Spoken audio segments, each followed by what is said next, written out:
অধীর চৌধুরী বলেছেন মোহাম্মদ সেলিম জিতবে। এই প্রশ্নের উত্তরে দিলীপ বাবু বলেন, উনি কি নিজে জিতবেন?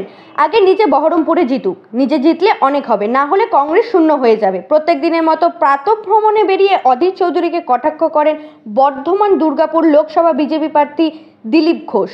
আগে খেলছিলেন ক্রিকেট, এবার সকাল সকাল খেললেন ফুটবলও, দিলেন একটি গোলও। মঙ্গলবার বর্ধমান টাউন স্কুল মাঠে প্রাতঃভ্রমণ সারলেন দিলীপবাবু। এরপর বাদামতলা এলাকার চা চক্রে যোগ দেন তিনি, সাথে সারলেন জনসংযোগও। উত্তরবঙ্গে ঝড়ের পর বিজেপির ঝড় উঠবে, কিন্তু সমালোচনার ঝড় উঠেছে। এই প্রসঙ্গে তিনি বললেন, ঝড় হলে টিএমসির পোয়া বাড়ো, যা আসবে সেটাই ঝেড়ে ফাঁকা করে দেবে। ফুটবল মাঠে গেলে প্রশ্নে দিলীপবাবু বললেন, আমি শট মারি, গোল দিই, আমাদের টার্গেট একদম fixed. Bureau report, royal Bangla TV. সব লোক আসছে, উনি জিতবেন কি? মোহাম্মদ সেলিমের উকিলাতি করছেন, নিজেরই ঠিকানা নেই। তিনি বহরমপুর দেখুন, উনি জিতলে অনেক হবে, কংগ্রেস তো জিরো হয়ে যাবে না পশ্চিমবঙ্গে। বলছি দাদা, আপনি তো উত্তরবঙ্গে ঝড়ের পর বলেছিলেন বিজেপির ঝড় উঠবে, কিন্তু তো সমালোচনা ঝড় উঠলো। বিজেপি ঝড় করেছে নাকি? ঝড় হলেই টিএমসির একদম পোয়া বারো, যা মাল আসবে ঝেড়ে ফাঁক করে। বন্যা হোক, ঝড় হোক, ভূমিকম্প, ওরা চায়, তাহলে কামাই হবে। সরকারে যারা আছে তাদের দায়িত্ব ওখানকার যারা ক্ষতিগ্রস্ত মানুষ তাদের কাছে দাঁড়িয়ে তাদেরকে মনোবল বাড়ানো, ক্ষতিপূরণ দিয়ে তাদেরকে আবার নিজের জীবনে ফিরিয়ে নিয়ে আসে।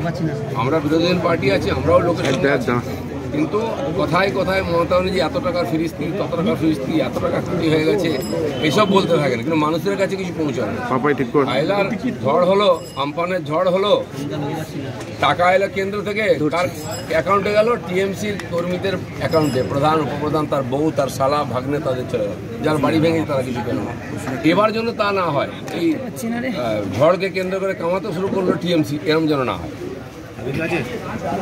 ফুটবল মাঠে তো ভালোই গোল দিলেন, গোলও দিই, শটও মারি, আমাদের একদম টার্গেট ফিক্স। কত গোল? সে তো গুনতে থাকুন আপনারা, চলুন বসুন, চা খান, গোল যাবো।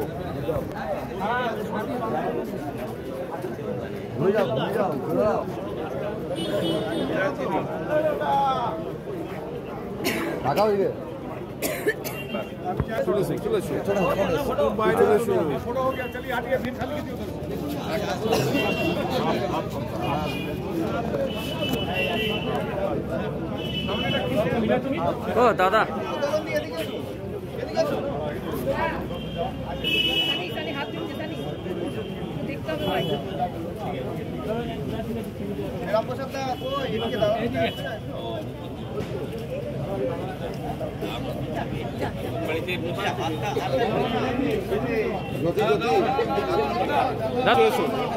চলে এসে এদিকে, এদিকে পেছন দিকে ঘোরো।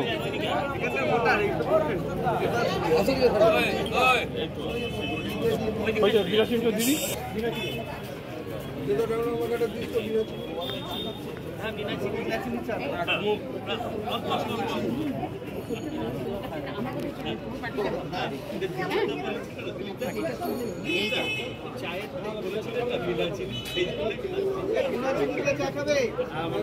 চায়ের